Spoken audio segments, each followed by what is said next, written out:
This is Revathi. Welcome back to అందమైన కథల పొదిరిల్లు. 4 స్తంభాలాట episode number 75. Hospital నుండి పల్లవిని తీసుకుని ఇంటికి వచ్చిన కార్తీక్. కథలకు వెళ్ళబోయే ముందు దయచేసి వీడియోకి ఒక లైక్ ఇవ్వండి, అలాగే హైప్ ఇచ్చి వీడియోని సపోర్ట్ చేయండి. స్టోరీస్ నచ్చినట్టయితే మన ఛానల్ని తప్పకుండా షేర్ చేయండి. ఇక కథలకు వెళ్ళిపోదాం. శ్రీమాన్ కొద్దిసేపు ఉండి, సరే పల్లవి గారు, రెస్ట్ తీసుకోండి, ఇక నేను వెళ్తాను కార్తీక్ అంటూ శ్రీమాన్ చైర్లో నుంచి లేస్తాడు. శ్రీమాన్ వచ్చాడు కదా మైనా, నువ్వు కూడా ఇంటికి వెళ్ళకపోయావా అని అడుగుతాడు కార్తీక్. లేదు కార్తీక్, మార్నింగ్ నేను హాఫ్ డే డ్యూటీ చేశాను. స్ఫూర్తి వెళ్ళిపోతే ఈ నైట్ నేను డ్యూటీ తీసుకున్నాను. నేను ఇంటికి వెళ్ళనులే అని చెప్తుంది మైనా.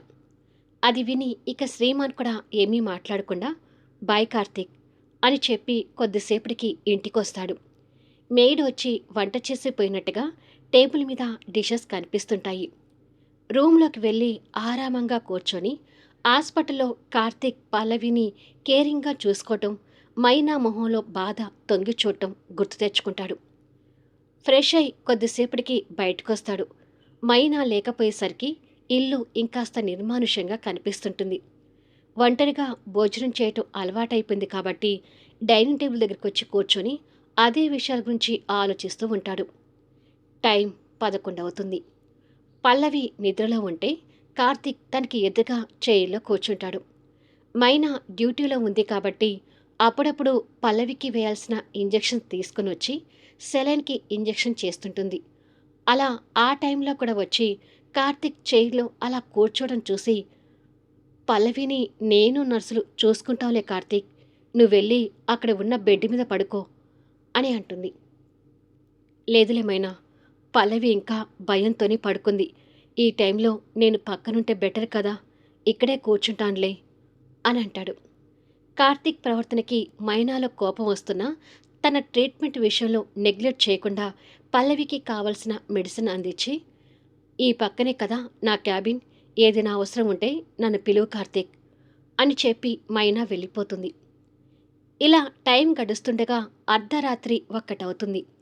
భయంతోనే పడుకున్న పల్లవికి ముకుంద్ తన మీద పడి పైశాచికంగా ప్రవర్తించడం, వాడి డైలాగ్స్, కార్తీక్కి విషయం తెలిస్తే ముందు నన్ను కొడతాడు, తర్వాత ఆలోచించి 2 కోట్ల కోసం నిన్ను నా దగ్గరికి పంపిస్తాడు అని చెప్పడం గుర్తొచ్చి వాడి మాటల ప్రభావంతో, నాకు 2 కోట్లు కావాలి అంటే నువ్వు వాడి దగ్గరికి వెళ్ళి పడుకొని తీరాలి పల్లవి అని కార్తీక్ తనని డిమాండ్గా ఒత్తిడి చేయటం కలగా వస్తూ, నో అంటూ భయంతో గట్టిగా అరుస్తుంది.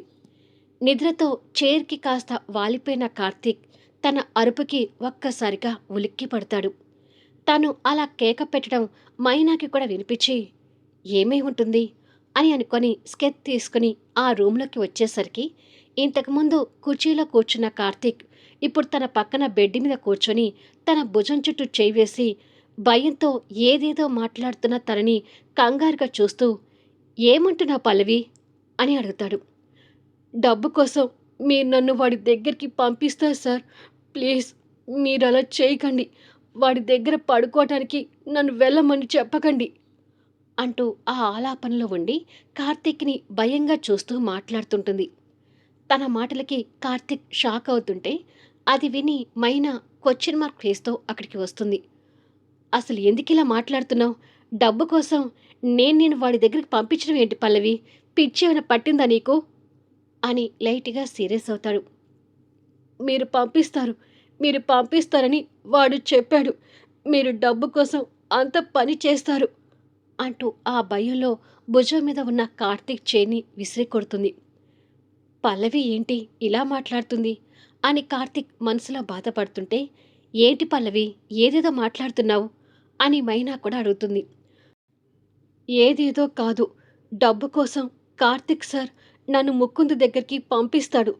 కార్తీక్ సార్ ఇలా చేస్తాడని నేను ఇన్ని రోజులు ఈ విషయం బయట పెట్టలేదు అని చెప్పి ఏడుస్తుంటుంది.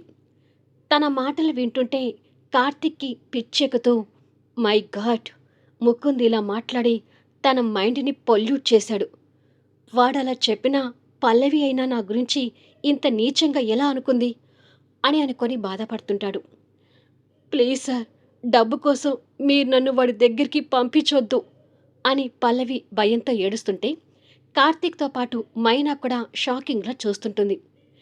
మీకు దండం పెడతాను, నన్ను వాడి దగ్గరికి పంపించొద్దు అని పల్లవి కార్తీక్కి 2 చేతులు జోడించి కన్నీళ్ళు పెడుతుంటే కార్తీక్ తన మాటలు తట్టుకోలేక, పిచ్చి పట్టిందా పల్లవి, అసలు ఏం మాట్లాడుతున్నావో నీకేనా అర్థం అవుతుందా అని గట్టిగా ఫైర్ అవుతాడు. అసలే భయపడుతున్న పల్లవి ఆ అరుపు విని ఉలిక్కి పడుతుంది. కమ్ డౌన్ కార్తీక్, ఇలాంటి టైంలో పల్లవితో అలా ప్రవర్తించకు, తనింకా డిప్రెషన్లోకి వెళ్తుంది అని మైనా ఒక డాక్టర్గా చెప్తుంది. దాంతో కార్తీక్ కాస్త కూల్ అయ్యి పల్లవి వైపు చూస్తాడు. కళ్ళ నిండా కన్నీళ్ళు నిండిపోయి ఉన్న పల్లవి కార్తీక్ వైపు బెదురుగా చూస్తుంటుంది. తను భయపడుతుంది, తనకి ఏదైనా సరే నిదానంగా చెప్పు అంటుంది మైనా. కార్తీక్ గట్టిగా కళ్ళు మూసుకొని ఇప్పటి వరకు తన అన్న మాటలు గుర్తు తెచ్చుకొని రిలాక్స్గా కళ్ళు తెరిచి తన పక్కన కూర్చుంటాడు. అప్పటికే పల్లవి భయంగా చూస్తుంటుంది. ప్లీజ్ పల్లవి, నా గురించి అంత తప్పుగా అనుకోకు, నేనెందుకు నిన్ను వాడి దగ్గరికి పంపిస్తాను అని నిదానించి మాట్లాడుతుంటాడు. డబ్బు కోసం మీరు నన్ను వాడి దగ్గరికి పంపిస్తాడని వాడు చెప్పాడు అని అంటుంది పల్లవి. వాడు చెప్పేది విని నన్ను అంత దుర్మార్గుడి కింద జమ చేశావా అని అడుగుతాడు. కార్తీక్ ప్రశ్నకి అయోమయంగా చూస్తుంటుంది. చెప్పు, వాడన్న మాటలు నమ్ముతావు గాని నా గురించి అర్థం చేసుకోలేవా అని నిదానించి అడుగుతాడు. అంటే మీరు ప్రతి రూపాయి దగ్గర అలాగే బిహేవ్ చేస్తారు కదా సార్ అని క్వశ్చన్ మార్క్ ఫేస్తో అడుగుతుంది. ఓహో, డబ్బు విషయంలో నేను ప్రవర్తించే తీరును బట్టి ఆ ముకుందగాడి మాటలు నమ్మి నా క్యారెక్టర్ అంతగా దిగజార్చి చూస్తున్నావు అంతేనా అని అడుగుతాడు. పల్లవి దగ్గర మాటలు లేక మౌనంతో చూస్తుంటుంది. పోతే పోయింది డబ్బు, ఆ విధవ డబ్బు కోసం నిన్న ఆ నీచుడి దగ్గరికి పంపించేంత దుర్మార్గుని కాదు పల్లవి, ప్లీజ్ నన్ను నమ్ము అంటాడు కార్తీక్. ఇప్పటి వరకు డబ్బు విషయంలో కార్తీక్ని ఒకలాగా చూసిన పల్లవి ఇప్పుడు కొత్తగా చూస్తుంటుంది. కార్తీక్ మళ్ళీ తన భుజం చుట్టూ చేయి వేసి దగ్గరికి తీసుకొని, ప్లీజ్ ట్రస్ట్ మీ, నన్ను మరీ అంత దుర్మార్గుని చేసి చూడకు, నువ్వు నా క్యారెక్టర్ గురించి అలా మాట్లాడుతుంటే అసలు తట్టుకోలేకపోతున్నాను అని అంటాడు బాధపడుతూ.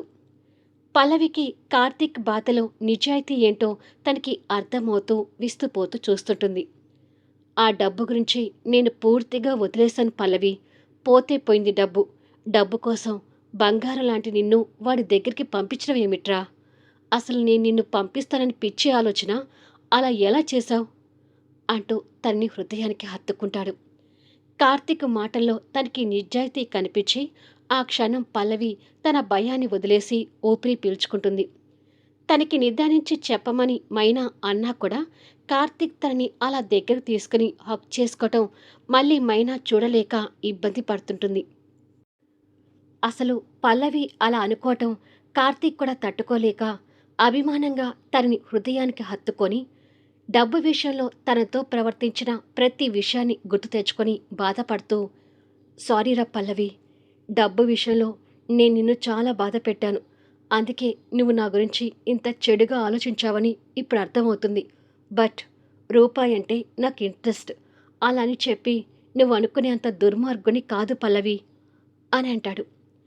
ఇన్నేళ్ల నుంచి మనసులో ఆ బాధని మోస్తున్న పల్లవి ఇప్పుడు ఆ డిప్రెషన్ నుంచి బయటకు వస్తూ, సారీ సార్, వాడి మాటలు నన్ను అంతగా ప్రభావితం చేసి మీ గురించి అలా అనుకునేలా చేశాయి, ఇప్పుడు మీ మాటలు విన్నాక నాకు ప్రశాంతంగా ఉంది, ఇంకెప్పుడు మిమ్మల్ని ఇంత చెడుగా అనుకోను, రియల్లీ ఐఎమ్ సో సారీ అని అంటుంది.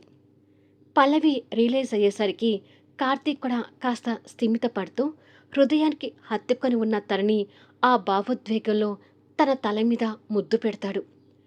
పల్లవికి స్పర్శ తెలియక ఆ డిప్రెషన్ నుంచి బయటపడి కార్తీక్ కౌగిల్లో ప్రశాంతంగా ఉంటే మైనా కళ్ళ ముందే కార్తీక్ అలా చేయడం మైనాకి కష్టంగా అనిపిస్తుంది.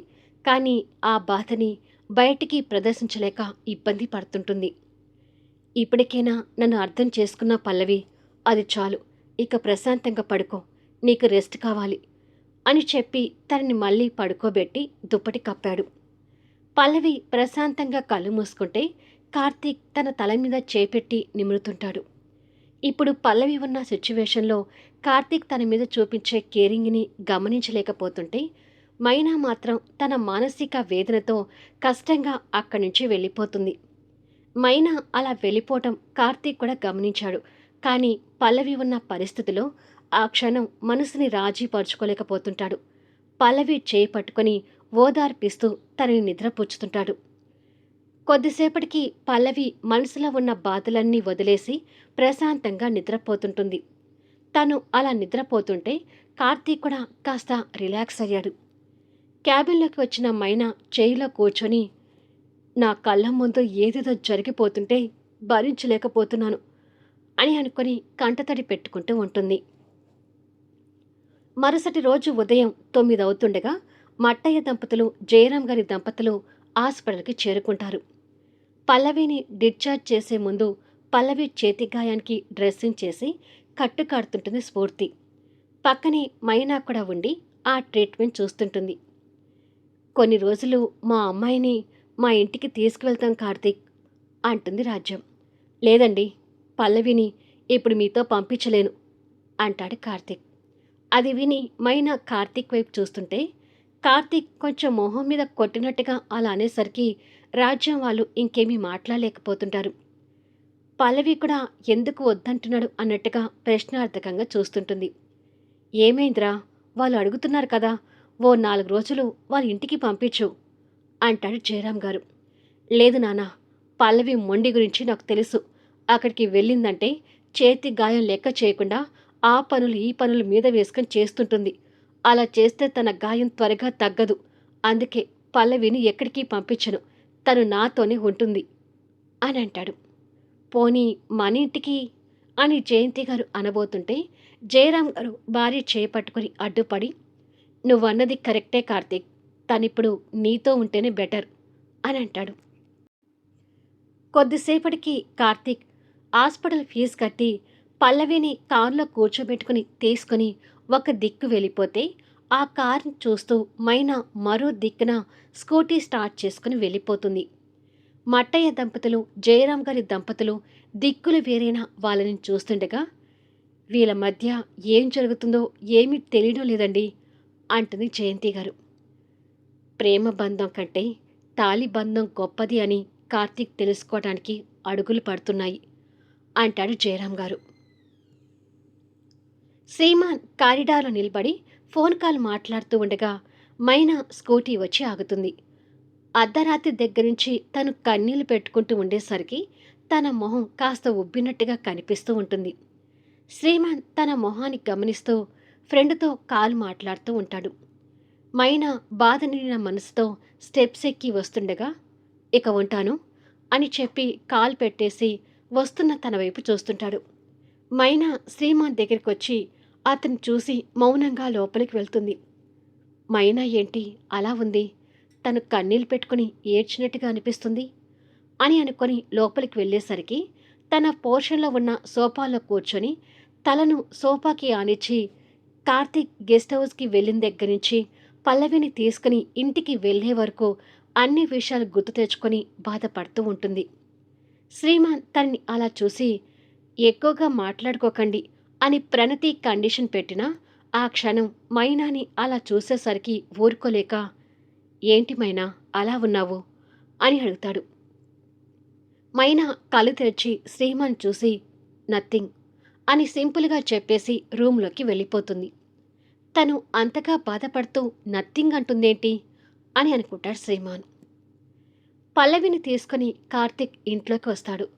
పల్లవి చేయి కూడా నొప్పి ఎక్కువే ఉండేసరికి కొంచెం ఇబ్బంది పడుతూ, నేను ఒక 4 రోజులు మా ఇంటికి వెళ్ళుంటే బాగుండేది కదా సార్ అని అంటుంది.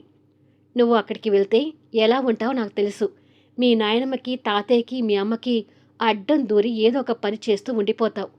కొన్ని రోజుల వరకు ఆ చేయితో ఎలాంటి పనులు చేయకూడదని మైనా చెప్పింది కదా, గుర్తుపెట్టుకో అని చెప్పి తన్ని జాగ్రత్తగా తీసుకొచ్చి సోఫాలో కూర్చోబెట్టి, వెళ్ళి ఇద్దరికి ఇప్పుడే కాఫీ కలుపుకొని తీసుకొస్తాను, కాఫీ తాగి కాస్త రెస్ట్ తీసుకుందు గాని అని అంటాడు. మీకు కాఫీ కలపడం వచ్చా సార్ అని ఆశ్చర్యంగా అడుగుతుంది.